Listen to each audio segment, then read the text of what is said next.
गंगा दशहरा की पौराणिक कथा। जय श्री कृष्णा, राधे राधे। प्रिय श्रोताओं, हर साल ज्येष्ठ मास के शुक्ल पक्ष की दशमी तिथि पर गंगा दशहरा मनाया जाता है। गंगा दशहरा के दिन भक्त गंगा मैया की पूजा करते हैं और स्नान दान करते हैं। माना जाता है गंगा दशहरा के दिन स्नान करने से भक्तों को पापों से मुक्ति मिल जाती है।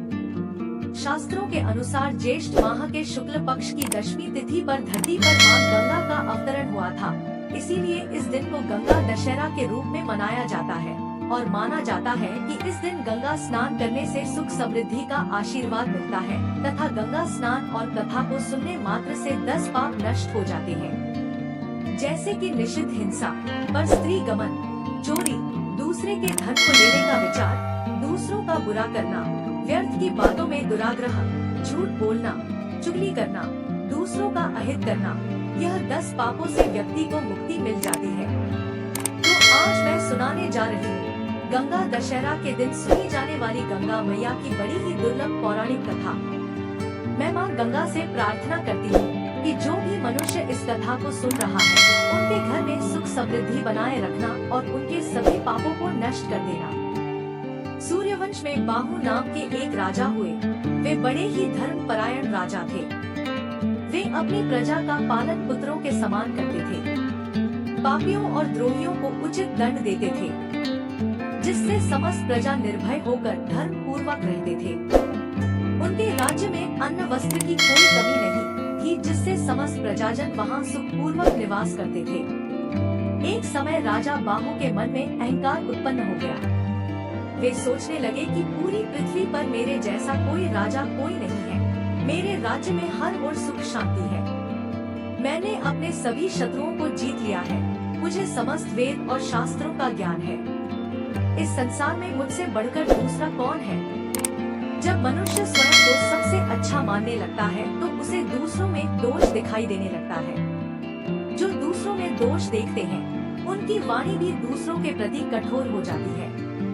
जिसका मन सदा दूसरों में द्वेष देखने पर लगा रहता है और जो सदा कठोर शब्दों का प्रयोग करते हैं, उनके प्रियजन, पुत्र तथा भाई बंधु भी शत्रु बन जाते हैं। इसीलिए जो मनुष्य मित्र, संतान, गृह, धन धान्य आदि सबकी हानि देखना चाहता है, उसे ही यह काम करना चाहिए। इस प्रकार अहंकार के बढ़ जाने के कारण राजा बाहु अत्यंत उदंड हो गए और परिणाम स्वरूप उनके बहुत सारे शत्रु बन गए। है और तालजम कुल के क्षत्रियों से उनकी प्रलय शत्रुता हो गई और उनके साथ राजा बाहु का घोर युद्ध छिड़ गया। युद्ध में राजा बाहु परास्त हो गए और दुखी होकर अपनी दोनों पत्नियों के साथ वन में चले गए और वहीं समय व्यतीत करने लगे। दुख और संताप से राजा बाहु का शरीर जर्जर हो गया और कुछ समय बाद वन में ही उन्होंने प्राण त्याग दिए। उस समय उनकी छोटी पत्नी गर्भवती थी। पति के गुजर जाने से उन्हें बहुत दुख हुआ। उन्होंने पति के साथ ही चिता में जलने का निश्चय कर लिया। उस स्थान से कुछ ही दूरी पर और्फ मुनि का आश्रम था। और्फ मुनि परम तेजस्वी पुरुष थे, क्योंकि उन्हें तीनों कालों का ज्ञान था। जब उन्होंने राजा बाहु की उस पतिव्रता छोटी रानी को सती होते देखा, तो उनको मना करते हुए कहा, है देवी, तेरे गर्भ में शत्रुओं का नाश करने वाला चक्रवर्ती बालक है, इसीलिए तुम चिता पर चढ़ने का साहस मत करो। वैसे भी शास्त्रों में गर्भवती स्त्री के सती होने का निषेध है। तुम स्वयं अपनी इच्छा से सती होना चाहती हो, परंतु तुम्हें अपने गर्भ में पल रहे शिशु की हत्या करने का अधिकार नहीं है। अतः तुम्हें यह पाप नहीं करना चाहिए। मुनि के इस प्रकार कहने पर रानी उनकी बात मान गई और फिर दोनों रानियों ने मिलकर पति का विधि पूर्वक अंतिम संस्कार किया और ऋषि के कहने पर उन्हीं के आश्रम में रहने चली गई। मुनि के आश्रम में रहकर दोनों रानियां ऋषि के सेवा सत्कार में समय व्यतीत करने लगी। पर छोटी रानी अपने पूर्व के संस्कारों के कारण धर्म कर्म में विशेष रुचि लेती और मुनि के सुंदर प्रवचनों को अपने हृदय में धारण करके हमेशा परमेश्वर के ध्यान भजन में संलग्न रहती थी, जिससे बड़ी रानी के मन में उनके प्रति ईर्ष्या होने लगी और एक दिन बड़ी रानी ने छोटी रानी को भोजन में जहर मिलाकर दे दिया। पर ईश्वर की कृपा से छोटी रानी पर उस जहर का कोई प्रभाव नहीं पड़ा और न ही गर्भ में पल रहे शिशु पर। समय आने पर छोटी रानी ने एक पुत्र को जन्म दिया और मुनि ने गर अर्थात विष के साथ उत्पन्न हुए उस बालक का नाम सगर रखा। माता ने बालक सगर का बड़े प्रेम पूर्वक पालन पोषण किया। जब बालक सगर कुछ बड़ा हुआ तो और मुनि ने उसका यज्ञोपवीत संस्कार किया और उसे शास्त्रों का अध्ययन कराया।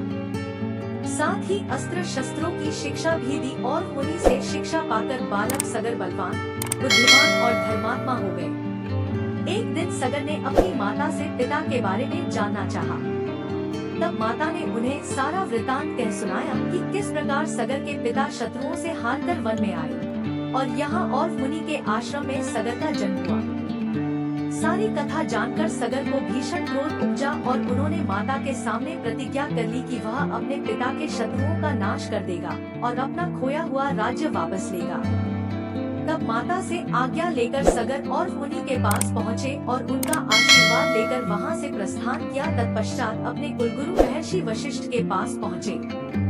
कुलगुरु वशिष्ठ से मिलकर उन्हें प्रणाम करके सगर ने उन्हें सब समाचार कह सुनाया। महर्षि वशिष्ठ सगर को देखकर अत्यंत प्रसन्न हुए और उन्हें विभिन्न प्रकार के दिव्य अस्त्र शस्त्र प्रदान किए। इस प्रकार सभी दिव्य अस्त्र शस्त्रों से सुसज्जित होकर सगर कुलगुरु वशिष्ठ से आज्ञा लेकर अपने पिता के शत्रुओं से युद्ध करने पहुँचे। शूरवीर सगर ने बहुत ही कम समय में अपने सभी शत्रुओं को पराजित कर दिया। तब यवन तथा अन्य बहुत से राजा अपने प्राण बचाने वशिष्ठ मुनि के शरण में पहुँचे। गुरु वशिष्ठ की बात मानकर सगर ने उन राजाओं को प्राणदान दे दिया। यह देखकर वशिष्ठ मुनि सगर पर बहुत ही प्रसन्न हुए और अन्य तपस्वी मुनियों को साथ लेकर सगर का राज्याभिषेक किया। तत्पश्चात राजा सगर और मुनि के आश्रम पर गए और उनकी आज्ञा लेकर अपनी दोनों माताओं को अपने साथ राजमहल ले आए और सुख पूर्वक रहने लगे। अयोध्या के राजा सगर की 2 पत्नियां हो गयी। उन्होंने 2 विवाह किया। पहली का नाम केसनी था और दूसरी का नाम सुक्ति। भृगु ऋषि के वरदान से केसनी का एक पुत्र हुआ जिसका नाम असमंजस था, जबकि सुक्ति के गर्भ से 60,000 बलशाली पुत्रों का जन्म हुआ। एक बार गोकर्ण तीर्थ में राजा सगर ने अश्वमेध यज्ञ का आयोजन किया। राजा इंद्र ने सोचा यदि राजा सगर ने अश्वमेध यज्ञ कर लिया तो शायद वे इंद्रासन पर भी कब्जा कर सकते हैं। इसी भय से इंद्रदेव ने राजा के अश्व को चुरा लिया और अश्व की खोज में राजा सगर ने अपने 60,000 पुत्रों को भेजा। इन पुत्रों ने 60 योजन भूमि खोद डाली जिससे सागर या समुद्र की उत्पत्ति हुई। पृथ्वी को खोदने के क्रम में सगर के 60,000 पुत्रों ने अश्वमेध यज्ञ के घोड़े को पाताल में देखा। वह घोड़ा भगवान विष्णु के अवतारी कपिल मुनि के आश्रय में घास चर रहा था। इंद्र ने उस घोड़े को चुराकर वहीं पर छुपा रखा था। सगर के पुत्रों ने कपिल मुनि के साथ अभद्र व्यवहार किया। अब ध्यानस्थ मुनि ने अपनी आंखें खोली और सगर के 60,000 पुत्रों को अपने हुकार से भस्म कर दिया। अब इधर समय व्यतीत होने लगा। जब राजा सगर के 60,000 पुत्र वापस नहीं आए तो राजा सगर ने अपने 60,000 पुत्रों की खोज में अपने पौत्र अंशुमन को भेजा। अंशुमन ने जब अपने चाचाओं की राख देखी तो वे द्रवित हो गए। ब्रह्मा ने अंशुमन से कहा, देवी गंगा को आकाश से पृथ्वी पर उतारने का यत्न करो, वही सगर के 60,000 पुत्रों को मुक्ति प्रदान करेंगी। राजा अंशुमान गंगा को आकाश से पृथ्वी पर लाने के लिए तपस्या नहीं कर सके। उनके पुत्र राजा दिलीप ने भी प्रयास किया लेकिन वह भी असफल रहे। राजा दिलीप के पुत्र राजा भगीरथ ने गंगा को पृथ्वी पर उतारने के लिए कठोर तपस्या की। राजा भागीरथ की तपस्या से प्रसन्न होकर ब्रह्मा ने देवी गंगा को पृथ्वी पर उतरने की अनुमति दे दी। लेकिन गंगा ने कहा, आकाश से पृथ्वी पर उतरने के क्रम में उनके प्रवाह को संभाल पाना असंभव होगा। यह कार्य भगवान शिव के बिना संभव नहीं है। राजा भगीरथ ने भगवान शिव को भी अपनी कठोर तपस्या से प्रसन्न किया। भगवान शिव ने गंगा को अपनी जटाओं में उतारने का निर्णय कर लिया। जब गंगा आकाश से शिव की जटाओं में उतरने लगी तो उनके दर्प को देखकर शिवजी ने उन्हें अपनी जटाओं में धारण कर लिया। राजा भगीरथ के द्वारा भगवान शिव की एक बार फिर पूजा करने के बाद भगवान शिव ने गंगा को बिंदु सरोवर के पास अपनी जटाओं से निकाल दिया। बिंदु सरोवर से गंगा की 7 धाराएं निकली। गंगा की जो 3 धाराएं पूर्व की ओर निकली उनका नाम जानवी, पावनी और नलिनी पड़ा। नलिनी नदी को ही आज हम ब्रह्मपुत्र नदी के रूप में जानते हैं। पश्चिम दिशा की ओर गंगा की 3 अन्य धाराएं निकली जिनका नाम सुचुट, सीता और सिंधु पड़ा। दक्षिण दिशा की ओर स्वयं गंगा राजा भगीरथ के पीछे पीछे चली। मार्ग में गंगा के प्रवाह को देखकर तपस्वी महामुनि जनों क्रोधित हो गए क्योंकि वे तपस्या कर रहे थे। गंगा के प्रभाव से उनकी तपस्या में विघ्न आ रहा था तो उन्होंने गंगा को पी लिया। राजा भगीरथ के अनुरोध करने पर महामुनि जनों का क्रोध शांत हुआ और उन्होंने गंगा को अपने कानों के छिद्र के रास्ते प्रवाहित कर दिया। इसी वजह से गंगा का नाम जानवी भी पड़ा। राजा भगीरथ के पीछे पीछे गंगा समुद्र तक आई और इसके बाद पाताल में प्रवेश कर गई। पाताल में राजा सगर के 60,000 पुत्रों के राख को गंगा ने स्पर्श किया और उन सभी पुत्रों को स्वर्ग लोक की प्राप्ति हो गई। इसीलिए राजा भागीरथ के नाम पर गंगा का एक अन्य नाम भगीरथी भी पड़ा। गंगा के पृथ्वी पर अवतरण के बाद ब्रह्मा जी ने वरदान दिया कि जो भी गंगा के जल से स्नान करेगा उसे जन्म मरण के चक्र से मुक्ति मिल जाएगी।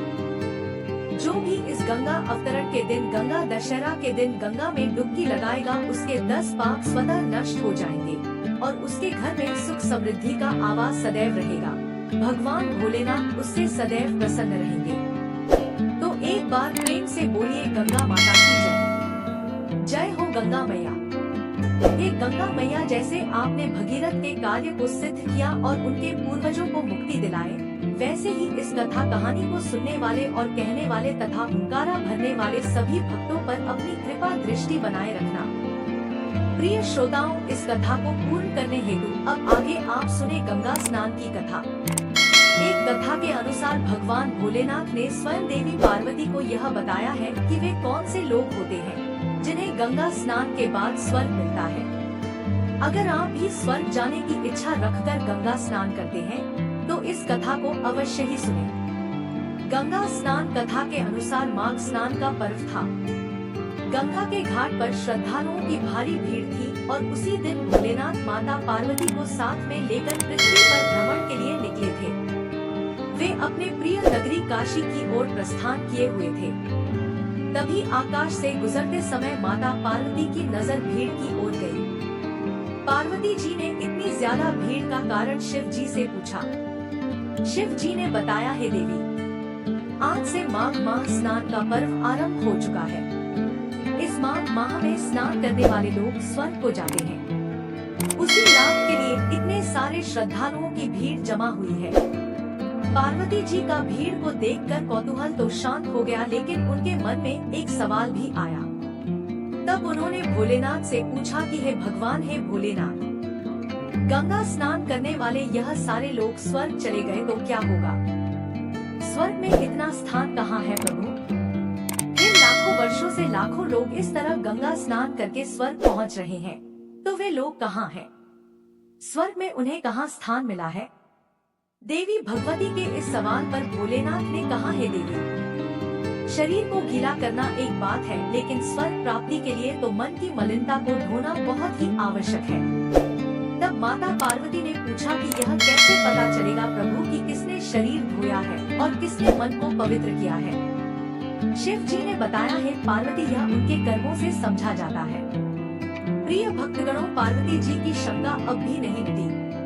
तब शिव जी ने अपनी देवी पार्वती जी के मन में चल रहे सारे सवालों के समाधान के लिए उन्हें कहा, हे देवी, चलो मैं तुम्हें सारी बात एक प्रत्यक्ष उदाहरण के माध्यम से समझाने का प्रयत्न करता हूँ, लेकिन इसके लिए हमें एक नाटक करना होगा।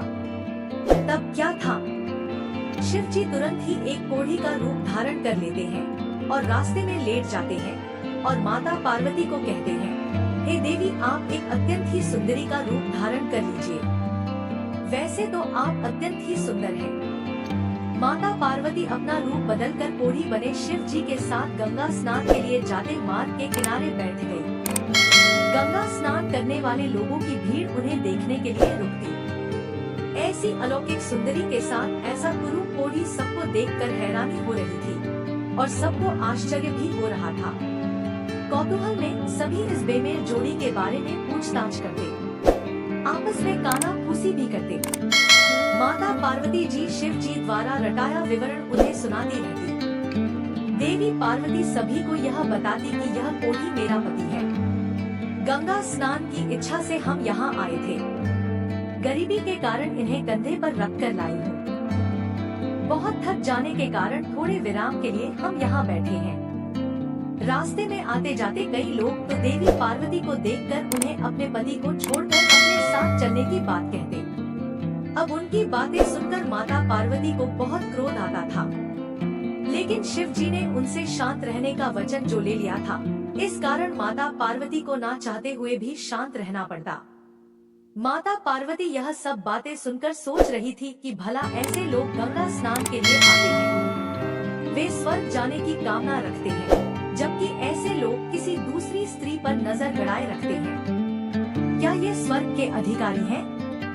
माता पार्वती के चेहरे की निराशा देखने लायक थी। भोलेनाथ और माता पार्वती का यह क्रम शाम तक चलता रहा। तभी एक सज्जन पुरुष वहां आए और उन्होंने पूछा, देवी आप यहाँ पर क्यों बैठी हैं? यह कौन है और इस तरह असहाय क्यों पड़े हुए हैं? माता पार्वती ने कहा, यह मेरे पति है। हम लोग गंगा स्नान के लिए आए हैं और यहाँ पर बैठकर विश्राम कर रहे हैं। विश्राम करने के पश्चात हम गंगा स्नान करेंगे। प्रिय भक्तों, इस तरह पार्वती जी ने रटा रटाया विवरण उन्हें भी सुना डाला। यह सुनकर उस सज्जन पुरुष की आंखों में आंसू भर आए। उन्होंने सहायता का प्रस्ताव किया और कोढ़ी को कंधे पर लादकर गंगा तट तक पहुंचा दिया। यहाँ तक कि वे लोग गंगा स्नान कर भी लेते हैं। उसके बाद उस सज्जन पुरुष जो अपने साथ में सत्तू लाया था, उन दोनों को खाने के लिए दिया और फिर सुंदर स्त्री बनी माता पार्वती को बारंबार नमन करते हुए कहा, देवी आप जैसी देवियां ही इस धरती के स्तंभ हैं। धन्य है आप जो इस प्रकार अपना धर्म निभा रही हैं। ऐसा कहकर वह पुरुष दोनों को प्रणाम करता है। भगवान शिव और माता पार्वती ने उसे आशीर्वाद दिया। शिव पार्वती वहाँ से उठे और कैलाश की ओर चल पड़े। शिव जी ने रास्ते में कहा, देवी पार्वती इतनों में से एक ही व्यक्ति ऐसा था जिसने अपना मन धोया और स्वर्ग के लिए सुगम रास्ता बनाया। गंगा स्नान का महालय तो सही है, पर इसके साथ मन भी धोने की शर्त लगी है। तब माता पार्वती समझ गई कि आखिर क्यों इतनी संख्या में गंगा स्नान करने के बाद भी और गंगा का निर्मल महालय होने के बाद भी लोग स्वर्ग क्यों नहीं पहुंच पाते और क्यों गंगा स्नान के पुण्य फल से वंचित हो जाते हैं। क्योंकि उन्हें विश्वास नहीं होता कि गंगा स्नान करने के बाद भी उनके पाप धुल जाएंगे। गंगा स्नान करने तो सभी जाते हैं, किंतु शुद्ध मन लेकर बहुत कम लोग जाते हैं। राह चलते किसी स्त्री को देखकर उनके मन में उसके प्रति आकर्षण पैदा होता है, जो पाप है। किसी असहाय को देखकर उससे किनारा कर लेते हैं। इतने सारे पाप मन में लेकर भला गंगा स्नान करने का फल कैसे मिल सकता है? जो लोग धर्म कर्म पुण्य और दान करते हुए गंगा जी में स्नान करते हैं, उनके पाप स्वतः ही मिट जाते हैं और उन्हें स्वर्ग की प्राप्ति होती है। इसीलिए गंगा स्नान करने से पूर्व अपने मन को शुद्ध और निर्मल करना अत्यंत आवश्यक है और उसके साथ ही दान पुण्य अवश्य करना चाहिए। फिर तो गंगा स्नान करने के बाद उसके लिए स्वर्ग के दरवाजे खुल जाते हैं। एक बार प्रेम से बोलिए गंगा मैया की जय। अगर वीडियो पसंद आई तो हमारे चैनल को सब्सक्राइब करें। धन्यवाद।